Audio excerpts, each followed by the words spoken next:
It's been 3 years since Russia attacked and invaded Ukraine. This shameful war is lasting 3 years now. Russian society has changed in these 3 years. Fear has been constantly growing in these three past years. I'd say right now the fear is at maximum level, the biggest level that I've ever seen. And also, lately, a new emotion has joined this grotesque dramedy. That is confusion. I want to paint you a big picture what's happening among small people of Russia right now. May this be a warning to all of you outside Russia. Howdy, howdy, everyone. My name is Konstantin. Welcome to Inside Russia, where usual Russia is explained by the unusual Russian. As usual, you will not find any BS, lies, or propaganda here. You will only find truth, common sense, and logic, and some emotions, because I'm a human being. There are quite a few emotions in today's stream. Would you like to know how fear was born in Russia? There's the date and the event. There's a certain time. This is how the first fear looked like. This is the announcement the Prosecutor General's office made on February 25th, 2022. It's a message to Russian citizens to bite their tongues.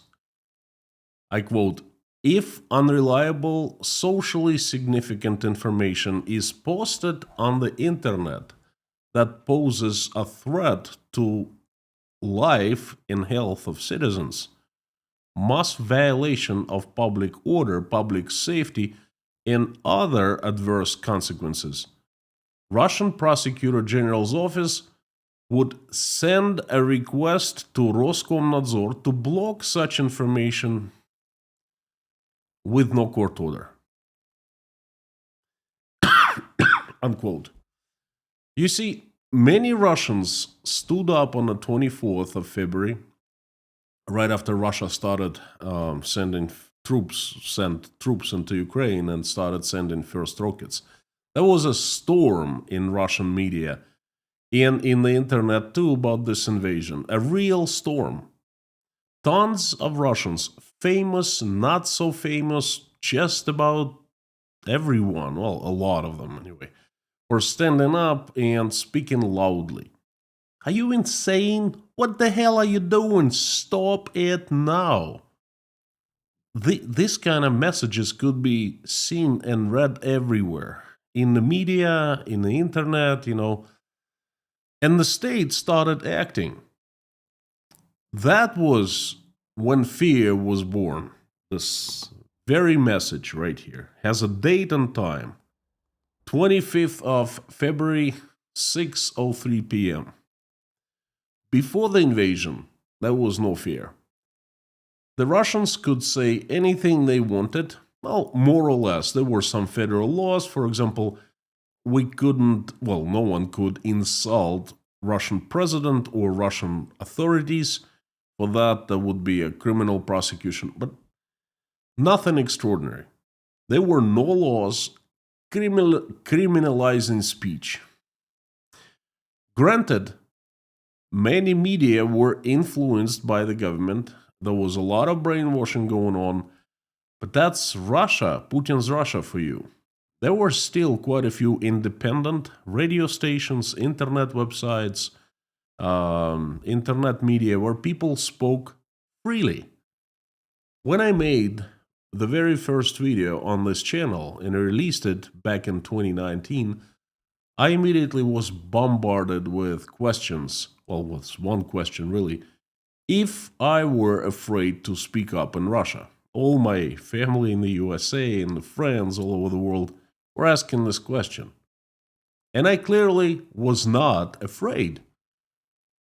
So I dedicated my second video answering exactly that. I called that video, Will I be safe in Russia?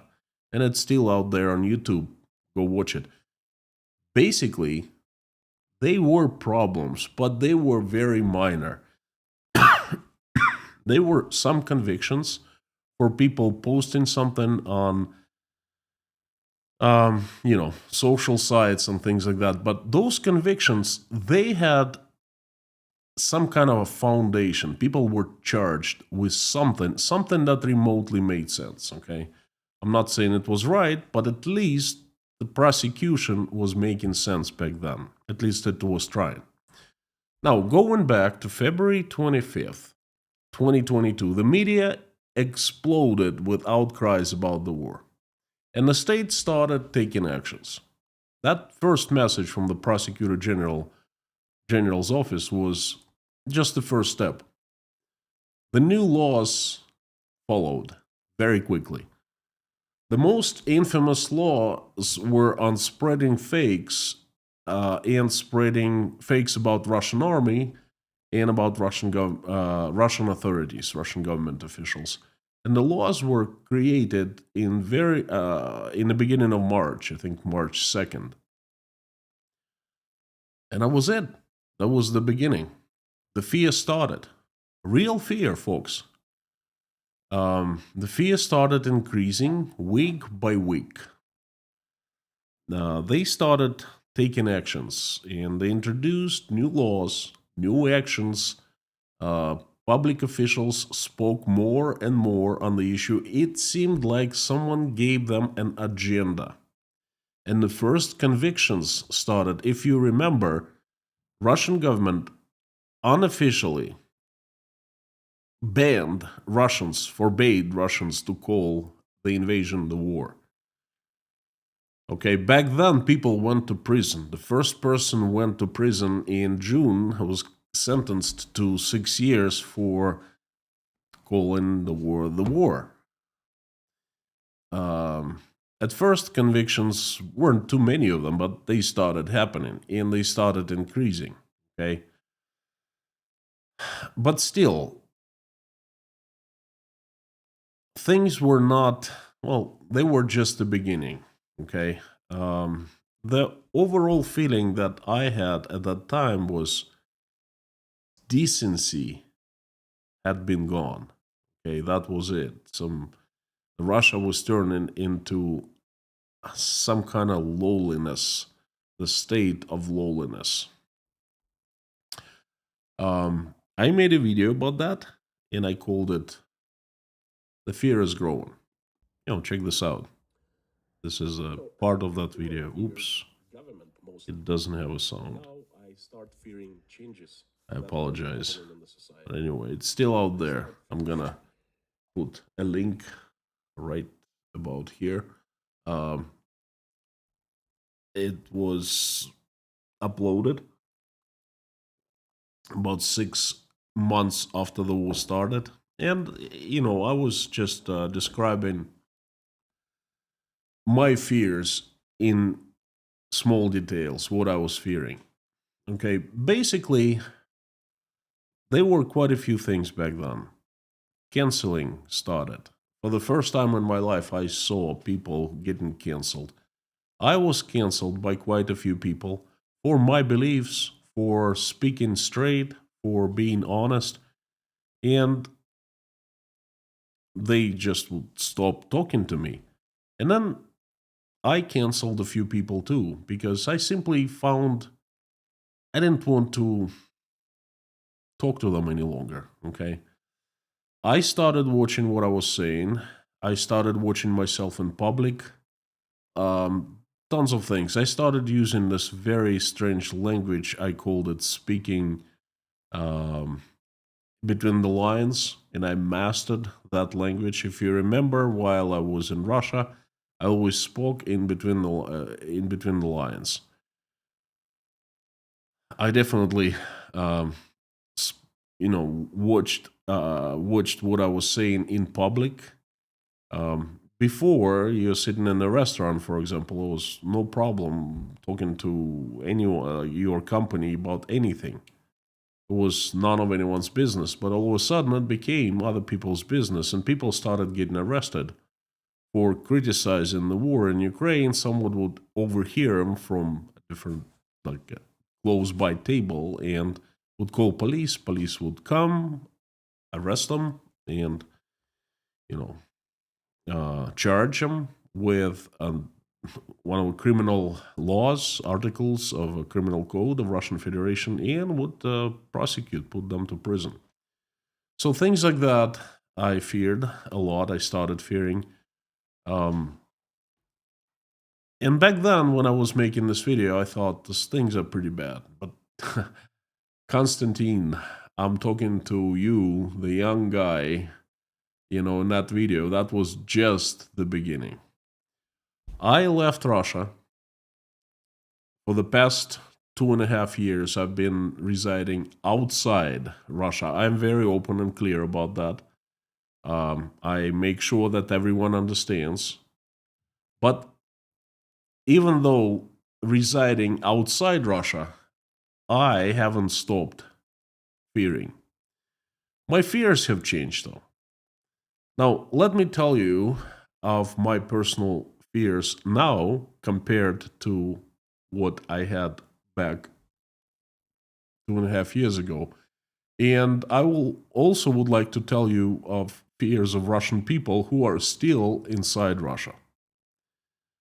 Well, before I jump into my fears that I have right now, I would like to take this opportunity to thank you.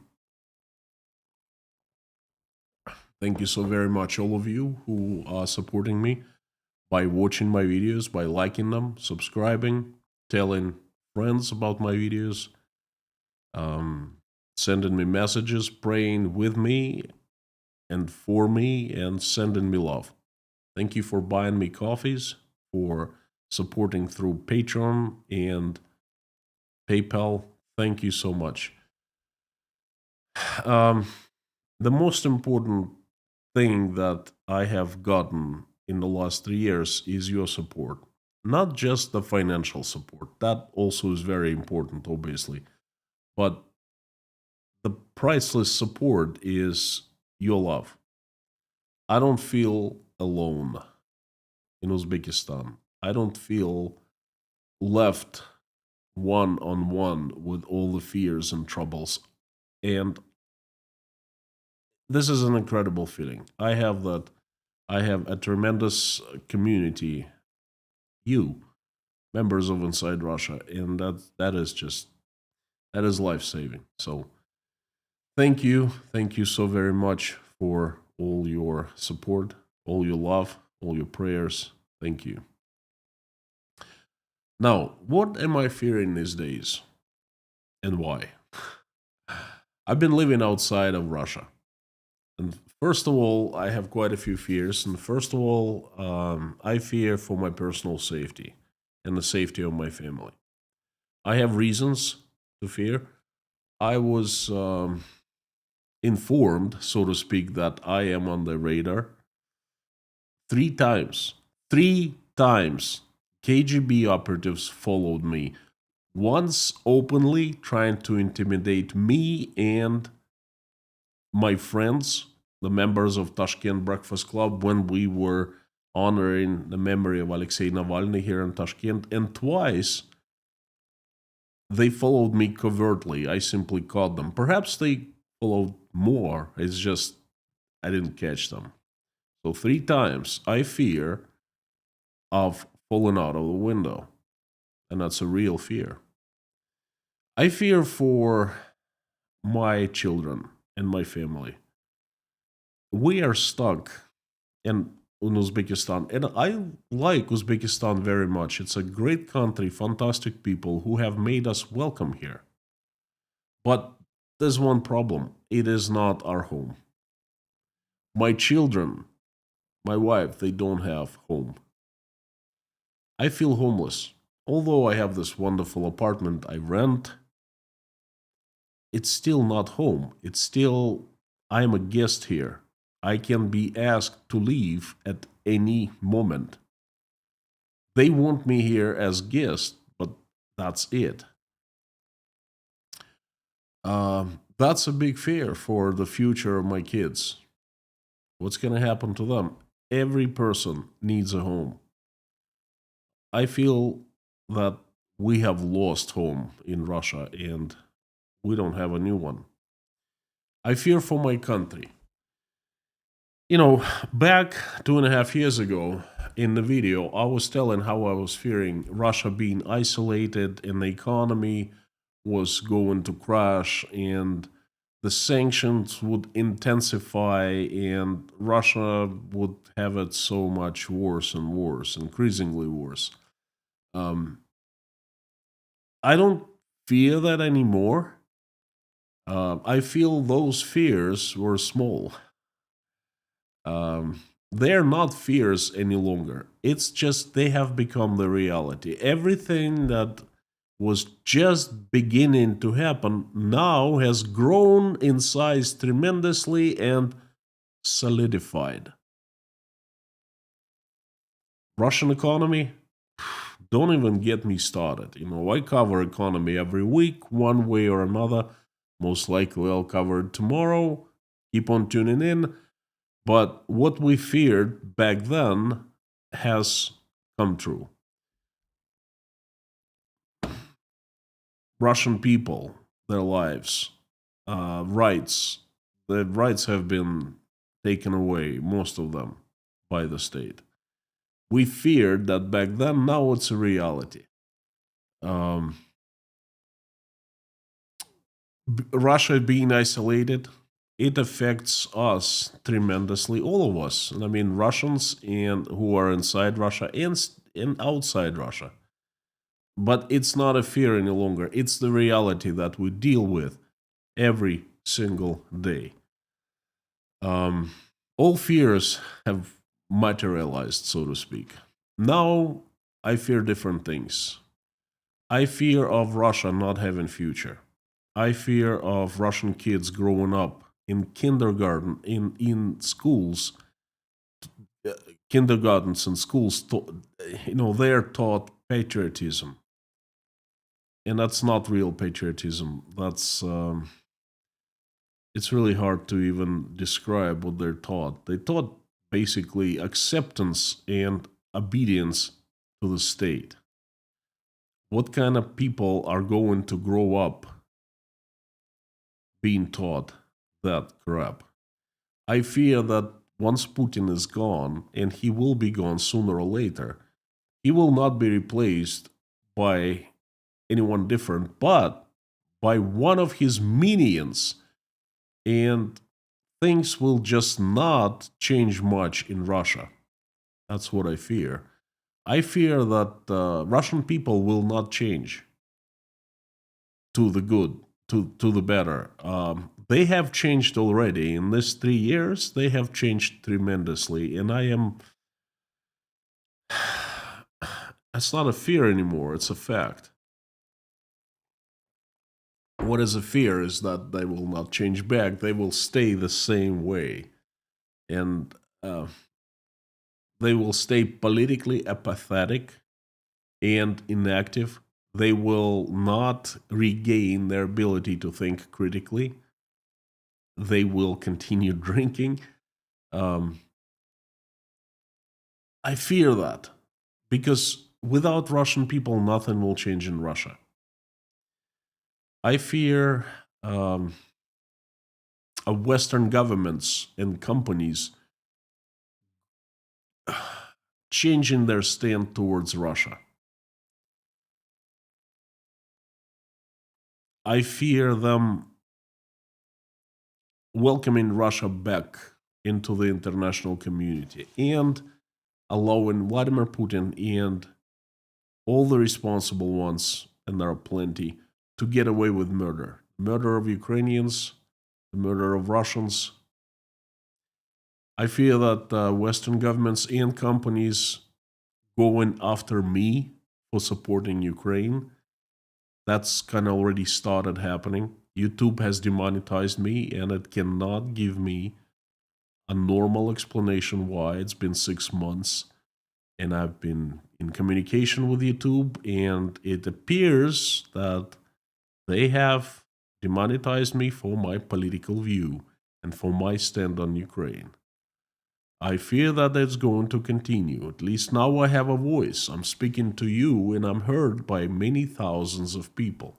But I fear that's not going to be the case. I fear of getting canceled by Google for supporting Ukraine. Not the first one, I guess. I fear for my fellow refugees. I fear that Russian state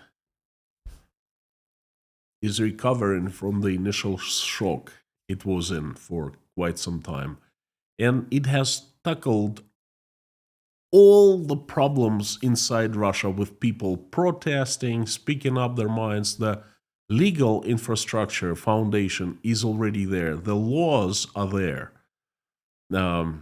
People who are armed and with guns and these laws who are allowed by law to use violence against Russians are there. Okay,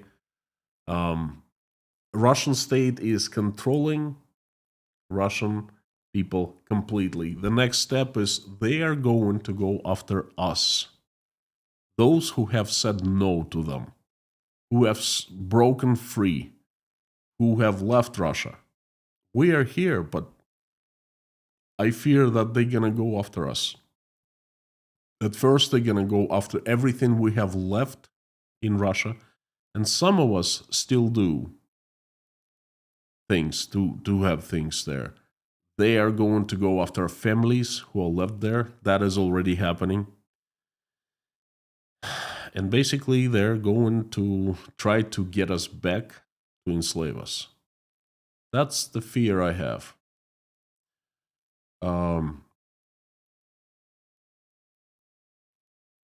Russian people.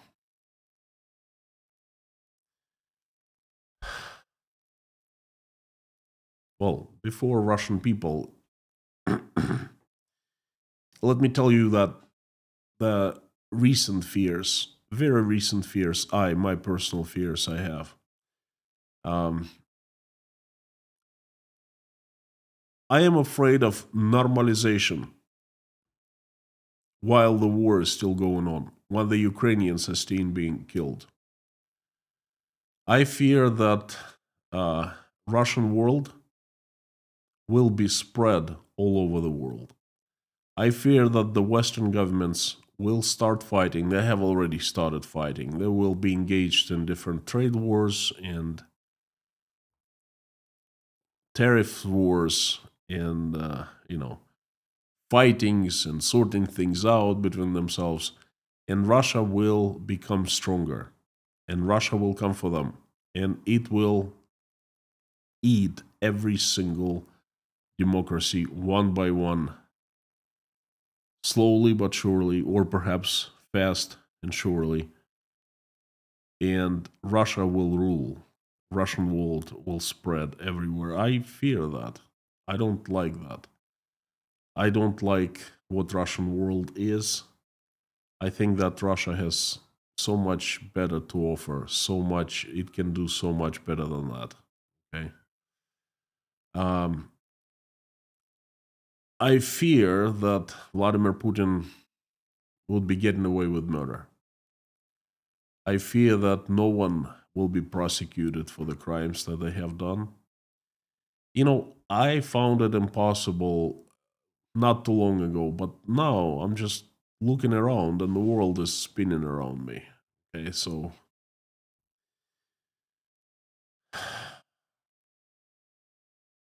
I fear legitimization. I fear Russia going back to the international community with the war in Ukraine is still going on, and other countries forgiving Russia for that.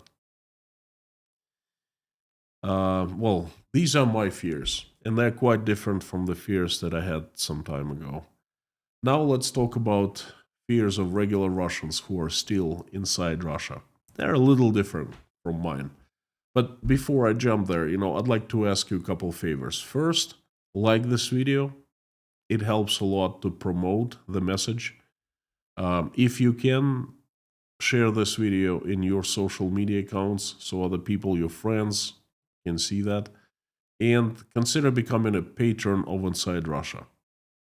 There, you will get access to 9 news every day that I carefully select myself, the news that I find important to understand today Russia, today's today's Russia. We need to stay on top of things, myself included. And if you want to do that, you can find everything you need to know in my Inside Russia Patreon accounts. Please consider joining. Thank you. Um, Russian people. Oh boy, where do I even start?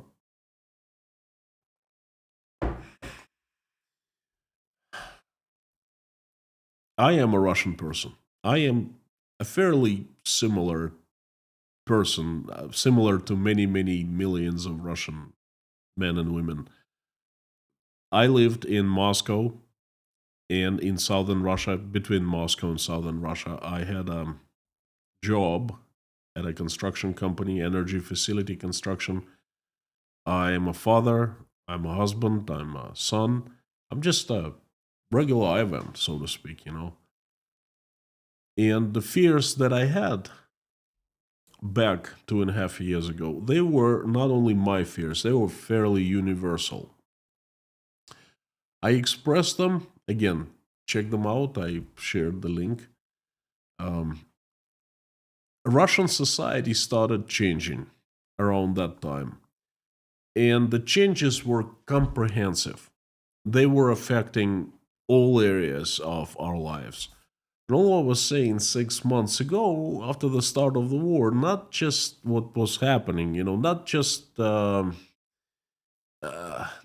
my fears, but the fears of other people as well. Those little things about new laws, changes, and the future of Russia, everything that's come true, that's solidified. So not now Russia is a completely totalitarian state where speaking up is unthinkable and it just doesn't happen. The state has taken over control of Russian society, of Russian people. This It's unthinkable to imagine anyone protesting in Russia. They even start forbidding people to protest solely just by one person. Okay, they're doing things that were absolutely unthinkable. Just to give you an example, there's a big case in Russia right now where a businessman in one of Russia's provinces has been jailed for 6 years, or sentenced to 6 years in prison, for saying that, in his personal opinion, he would kill those who were coming back from the war. Okay, and he was a bit drunk, and he was speaking in a company of his a few friends.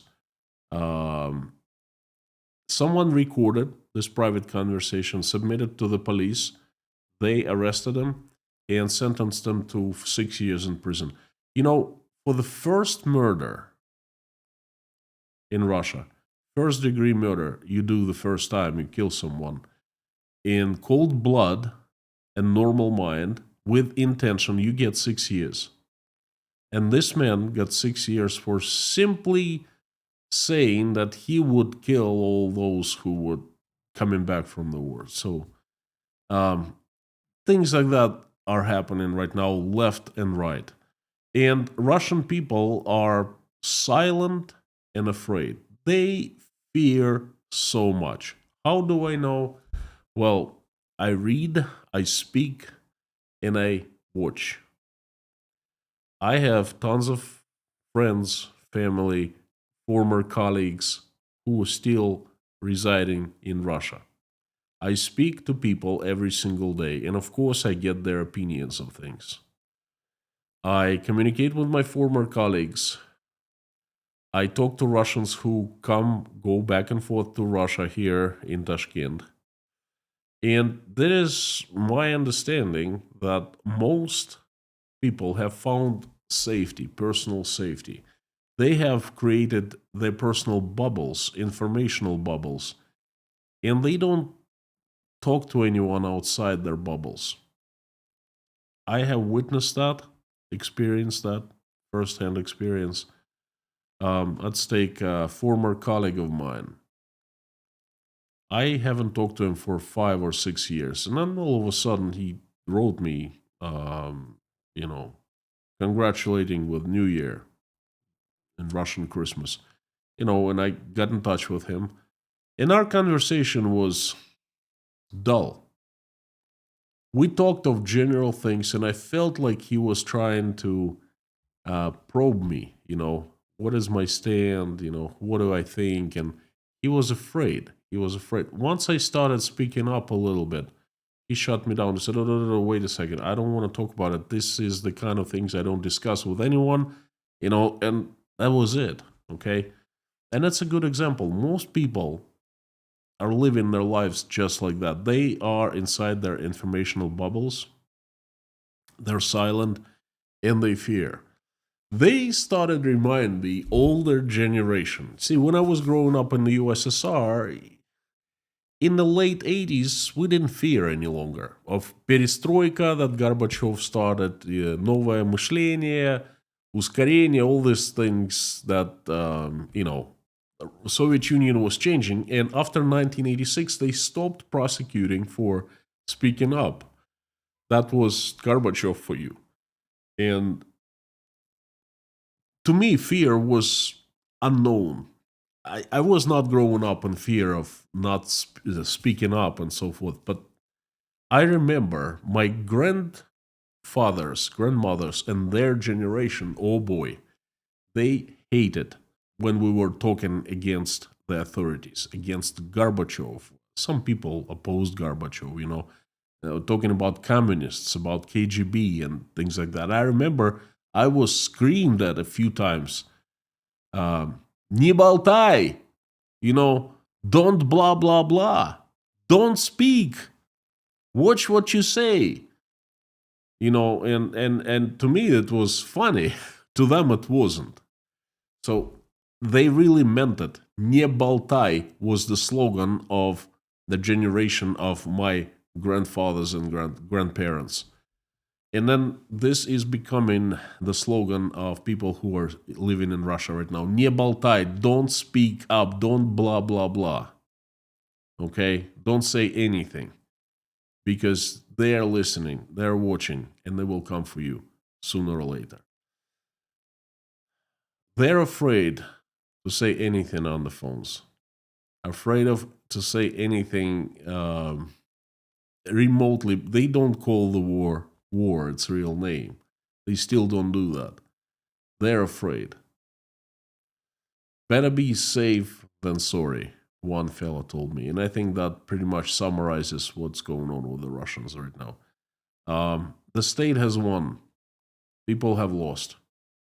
And that's how it is. There is another interesting observation I have. I'll finish my live stream with this.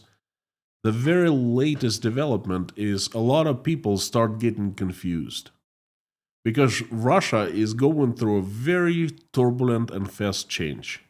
Yesterday, America was the enemy, a land of no good bombs, the Satanists,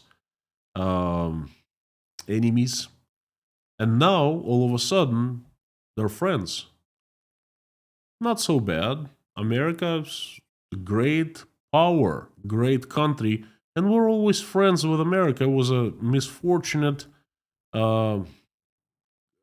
occurrence that we stopped all our diplomatic communications a couple years ago. And we are about to resume them, and that's how it's going to go. America is great. That's what Lavrov said today. And a lot of people have started catching this very strange change, and a lot of people have been brainwashed into believing America is the enemy. And they did a magnificent job at brainwashing them. And all of a sudden now the tide is turning, and a lot of people are getting confused. If America is not the enemy, then what the heck is going on? Why are we in Ukraine and all of that? Fear and confusion. Fear is a total feeling that has consumed Russians. And confusion is something new that is being born and is in development. And I personally think it's a very explosive combination. But you know what? We're gonna find out what happens next. I want this message to be a lesson to you, friends. Um, Obviously, you're watching me right now. You are not Russians. You live outside Russia. I want you to understand that it is very easy to transform for a country to transform from democracy and for being pleasant country with good laws and decency to a totalitarian state. Look at what happened with Russia. Look at Russia. It is a great example of how easy it is to change from freedom to totalitarianism.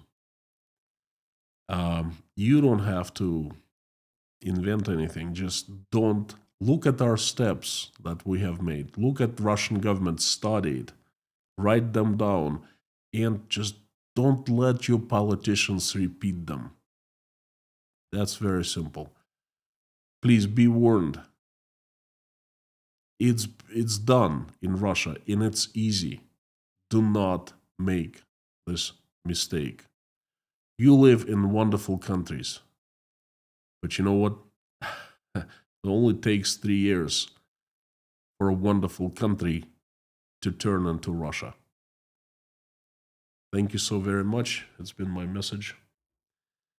I am very thankful for you for coming here and watching, giving me a like for this message and commenting. I invite everyone to carry on to live stream chat, where I will try to answer as many questions as I can. Turning the live stream chat on right now, and it is the best part of any live stream that I have.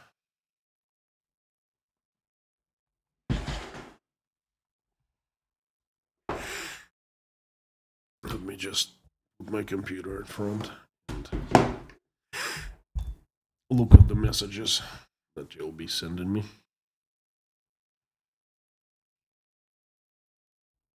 If you're not seeing the messages, please reload your page and the live stream chat will appear. I want to remind everyone that Inside Russia is a great community because it has great moderation team and great members.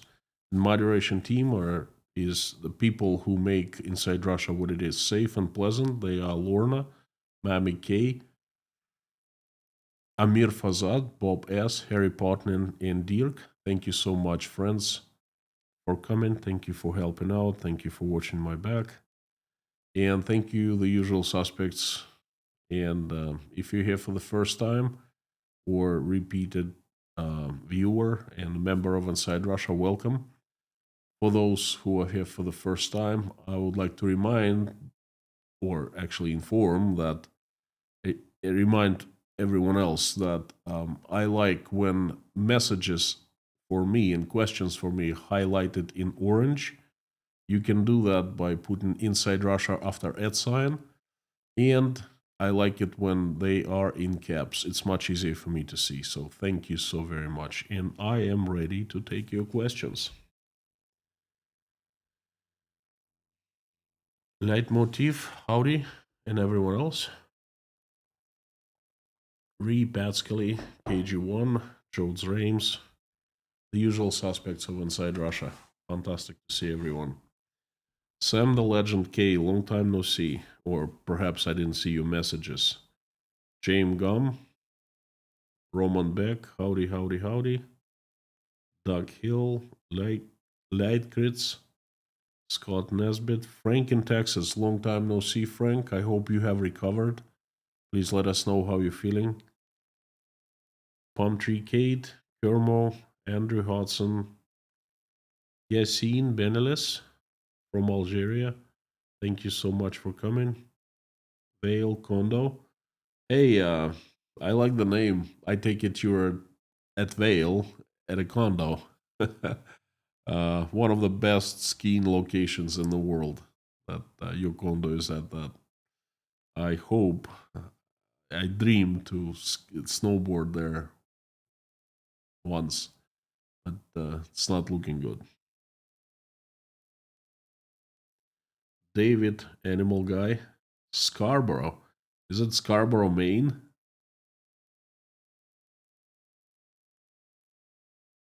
Adventures in Health and Well-being. What a wonderful name.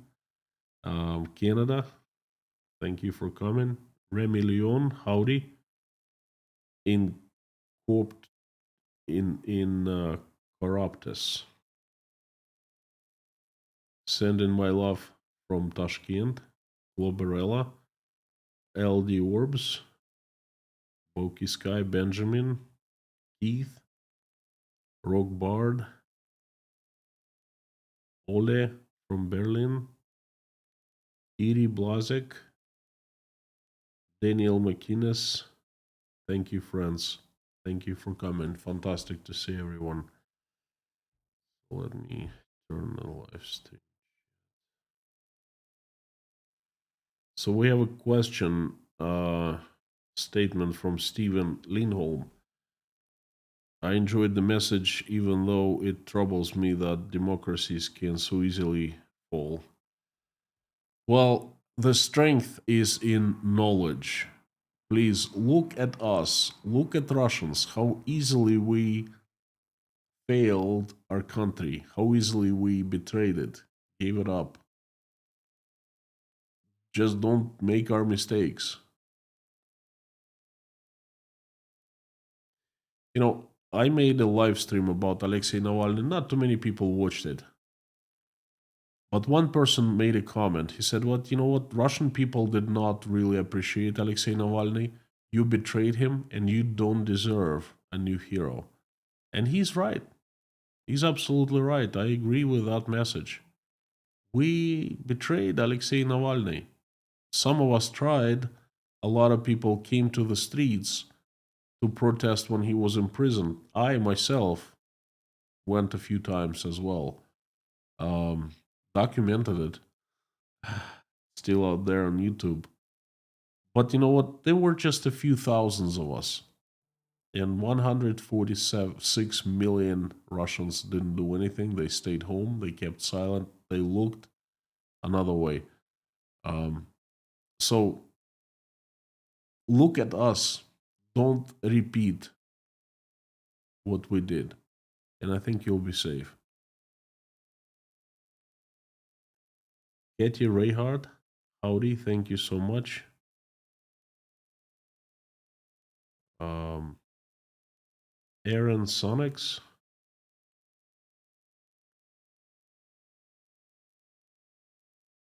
Sandra. Alfred Newman. Could you imagine Russia supplying the USA with gas instead of Canada, while China and the EU become Canada? I, if you asked me this question not too long ago, I would say impossible. Now I'll keep on silent. I don't know. I'm still trying to comprehend what happened today in Saudi Arabia, and I'll be coming out with the information as soon as you know, as soon as I'm comfortable enough to share the information. I understand what happened 100%, and I have my opinion. I'm still in the process. The negotiations happened, finished not too long ago. We know it's not the Russian people, it's only Putin. I look forward to Russia playing international hockey again. Thank Konstantin. Thank you so much. Me too. Me too. But you know what? I think you're wrong there. It is also Russian people. Putin is not the one who presses triggers in Ukraine. Putin is not the one who presses buttons to fly the missiles. He's not the one flying all the drones. He's not the one sending his sons to the war, Russian people have a fair share of guilt and responsibility. And me too. You're looking at a Russian person. Don't ever tell me I'm not responsible. I am. I was a taxpayer of Russia. I was a voter. For so many years, I was looking at my Russia demising, and I didn't do much.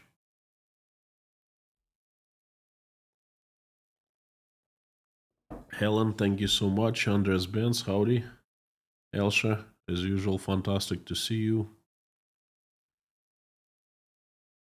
Um, in the Netherlands, we also fear the changes.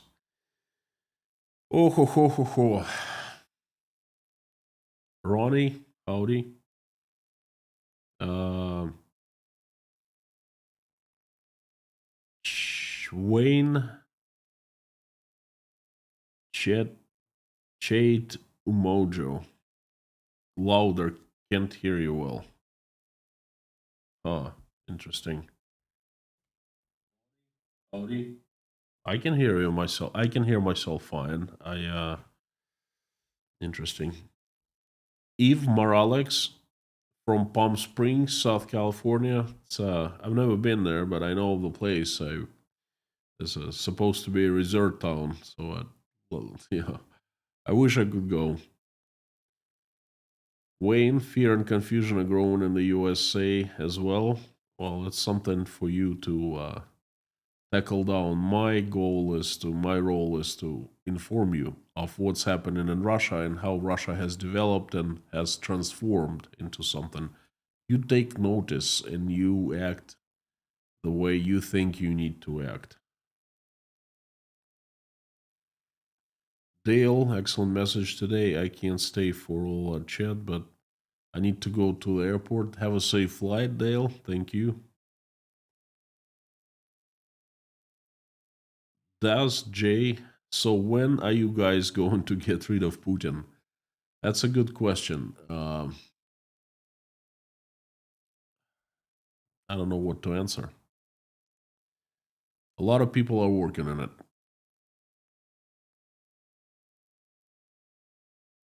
Madap Max, thank you so much for good words. Pinda the Peanut, thank you so much for good words. Internet person scared and confused too. Everything is wonky now. Makes two of us. Stephen Lindholm, howdy.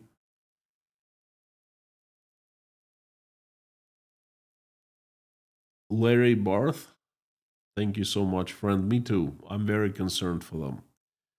The KGB has started going after families of those who have left Russia. They, if there's a criminal investigation, they come to sisters, brothers, siblings, mothers, fathers. Pat O'Brien from Dublin, howdy, welcome. Jung, Bear, just oh boy, my German is not that great. Burgess Share, Jung, greetings from Germany. Good Abend. K. Fitzgerald, Dale, watch for phone planes. Well, Dale isn't going to Russia. Greg Savarese, your fear for the West normalizing relations is very valid. The president is already talking about bringing Putin back to the G8 before any peace settlement too. First of all, Craig, I would like to remind that we do not discuss U.S. politics here, but that what you said concerns Russia. So I will say this.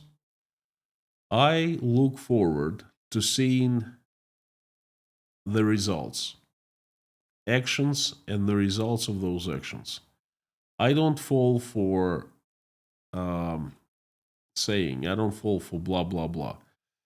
One of the guys, one of the experts I trust, was looking at this whole situation and he started, you know, taking this apart and saying, look, Donald Trump and his team are doing a classic negotiation strategy. Okay, they're trying to confuse Putin.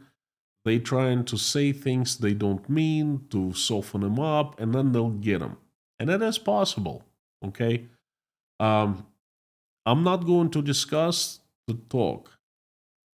I'm going to discuss the walk. Okay, in the result of that walk, we'll see. I would be furious if Russia is brought back to G8 with Russia still, um, you know, doing what it's doing in Ukraine. Even more so, I would be furious if Russia is brought back to G8 without repenting. Because the first thing Russia and Russian people need to do is to repent for everything they do. Is Russia at G8 at this point? No. So it doesn't matter what Donald Trump is saying. He could be playing his game, and I hope he's playing. I really sincerely hope so. So let's wait and see. Carol, good to see you. Long time no see. Greetings. Thank you so much. Hel Porter, thank you. Thank you. Thank you. Juanita Flores from Arizona, USA. Marcus Neal from South Africa. Howdy, howdy, friends.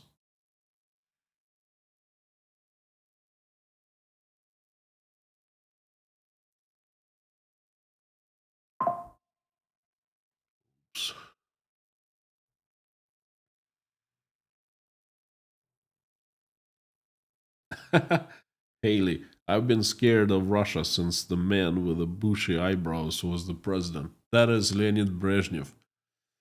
Um, he was actually not too bad, I guess. Better than the other ones.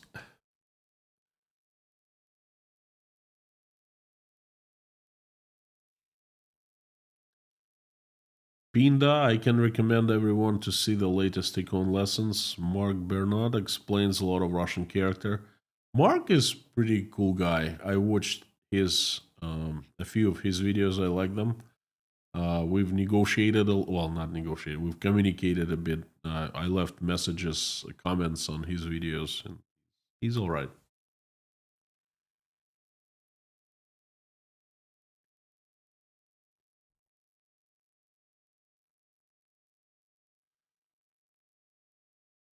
Um, Joe's Reims, is this true that Elvira Nabiulina is going to be replaced? You know what your question tells me? We are overdue, um, past due, a stream about the economy, what's going on. Jones, I do not believe Elvira Nabiulina is going to be replaced. She is being a very good girl, and she does exactly what Putin tells her to do, orders her to do. So why would he replace her?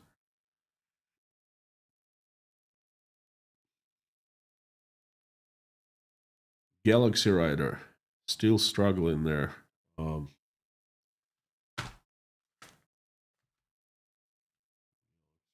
Jeff, Jeff. Well, we keep on praying for you. Thank you for coming.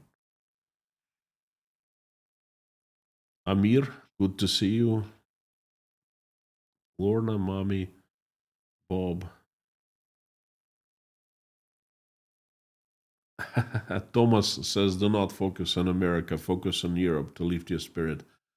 I don't focus on America. I don't focus on Europe. I focus on Russia, on my life, on the life of refugees, Russians all over the world, of Russia and of Ukraine. That's my main focus.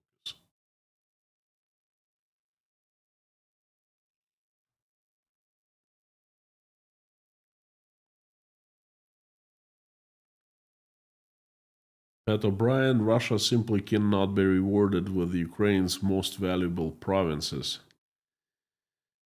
Pat, this is a question of discussion.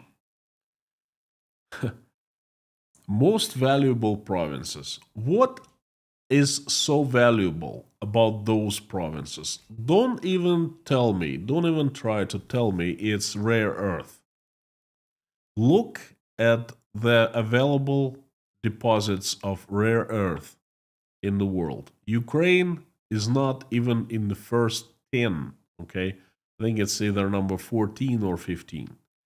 There is not much in the land that Russia is controlling right now. The biggest value,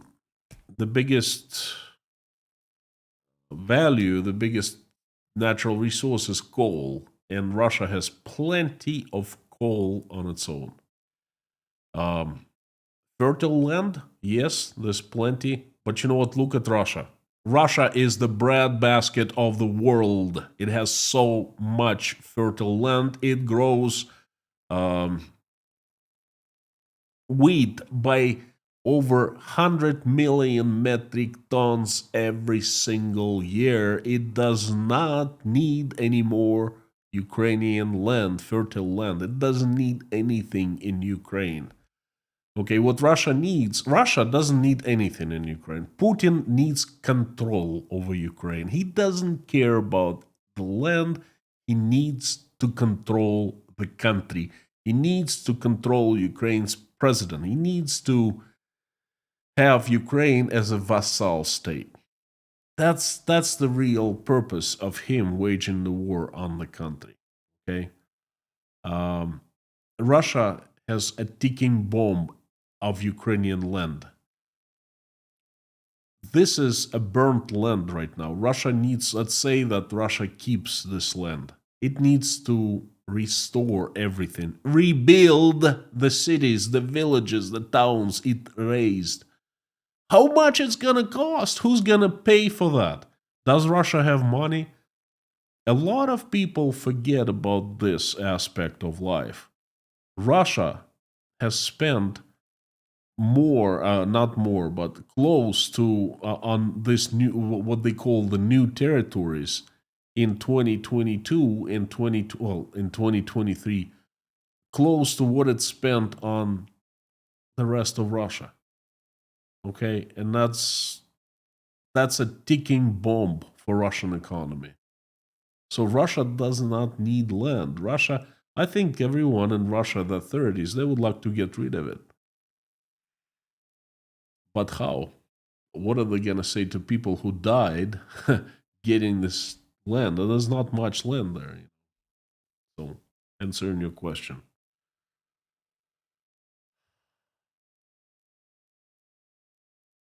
Lorna says, let's not bash the USA. Who is bashing the USA? Show me who is bashing the USA.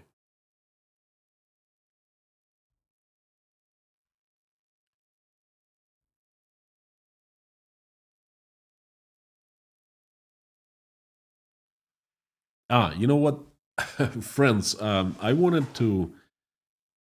I was discussing. I wanted to bring this up. Okay, it's a little off topic, but it's about America, Americans, and Donald Trump. But not about Donald Trump. Someone was telling me this morning. Look, Donald Trump does this and does that. Said, oh, don't. That's not Donald Trump doing that. No, that's the American people. Because not too long ago, they spoke. We are the people spoken.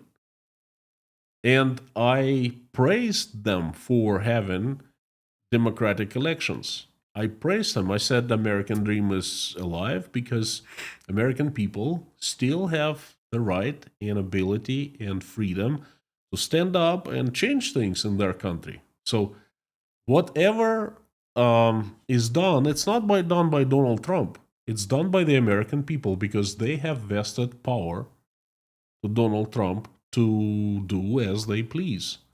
Okay, so with everyone else, I shut them down when they say, "Oh, Donald Trump did this." No, it's not Donald Trump. It's the American people through their president.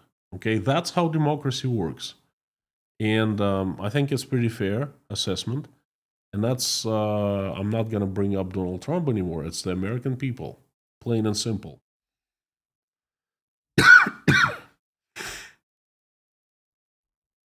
Um, Basically, I believe that the conquered areas will be like our Karelia. They will be forgotten. Well, let's wait and see.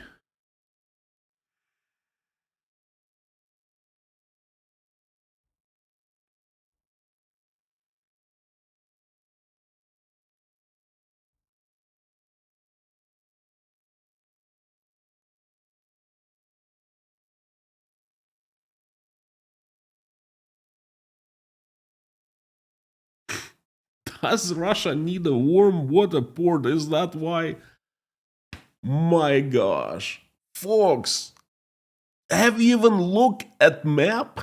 A water port? Which water port exactly has Russia gained? A water port in Crimea? Is there one? A large one? Oh, my goodness. Come on. Look at the map. Look towards east. There's a deep sea warm water port called Novorossiysk. It's a large port. It's a part of Russia. It's always been a part of Russia. What kind of water port, warm water port, Russia is looking? What kind of port has it gained? Yalta? Huh. Kerch? Sevastopol? Just tell me. I mean,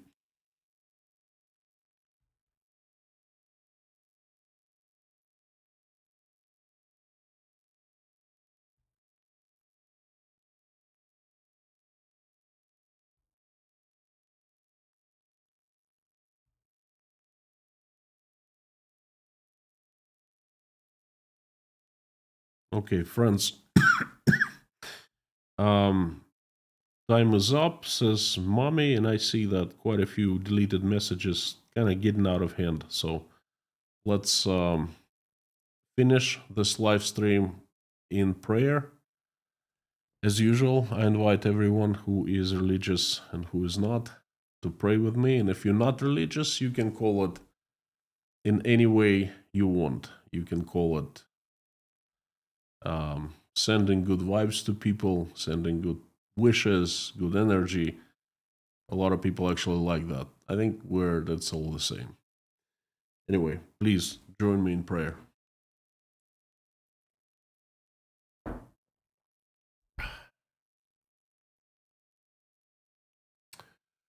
Dear Lord Jesus Christ, thank you so very much for giving us this day, for putting food on our tables and giving roofs over our heads. Thank you for surrounding us with the loved ones, with people who we love and who love us. Thank you for our families, our children. Please give us wisdom to keep the skies above our children's heads peaceful and safe. Raise them in a way that when they grow up, they become good people, will not participate in any wars, will just be friends to each other, will only love each other. For now, please keep our children safe and healthy. Dear Lord, I am asking for Ukraine. Please stop the bloodshed. Please send the country peace that it needs, it deserves. Um, please help all the Ukrainians who have been affected by this terrible tragedy.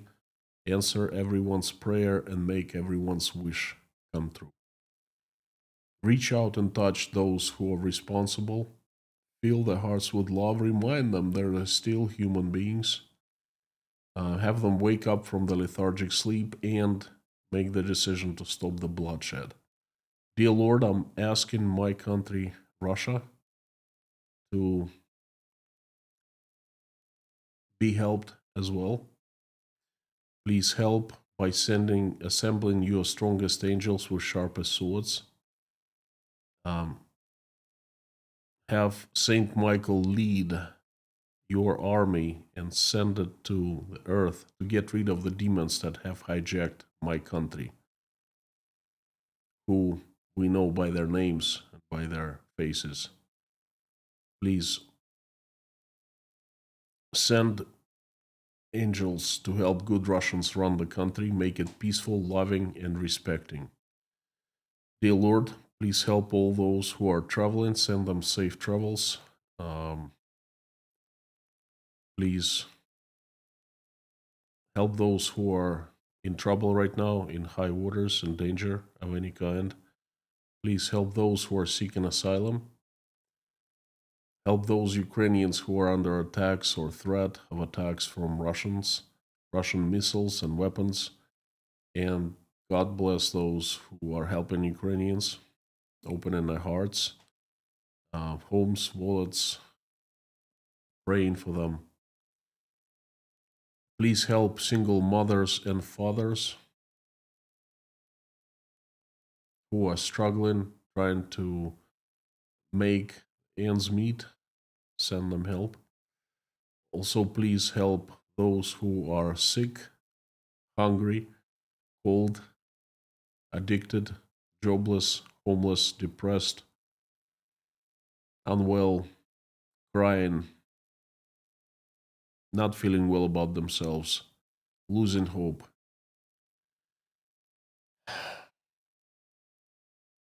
Remind them that you are still with them. You still love them. You watch every step that they take and every move they make. Have them feel your warmth. Have them feel you right next to them. Please help everyone in need. Thank you so much for allowing us to come together and